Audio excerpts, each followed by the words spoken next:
কি করছো তুমি? একটা ফুল দিবা আমাকে? কত করে এটা?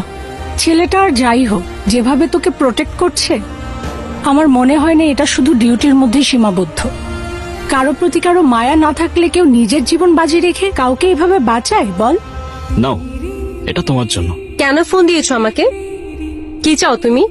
এখনো রেগে আছিস আমাদের দিকে? ভুল বুঝছিস তাই না? আমার মনে হয় কি বাবার কোনো পুরনো শত্রু ছিল হয়তো।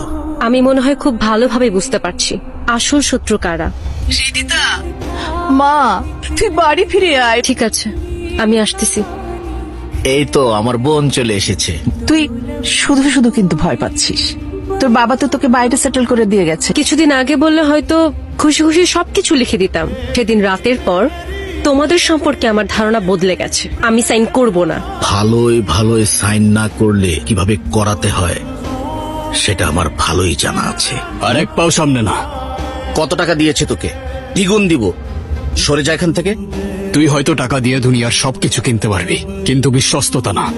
যেই ময়দানে মালিকের জন্য বুকে গুলি খেয়ে লড়াই করব, সেই ময়দানে তোর মতো কাপুরুষ এক সেকেন্ডও টিকবে না।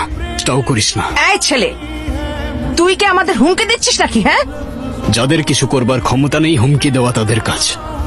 আমি আলটিমেটাম দিচ্ছি, বোঝান আপনার ছেলেকে। আমি ঠিকই বুঝতে পারছি মা।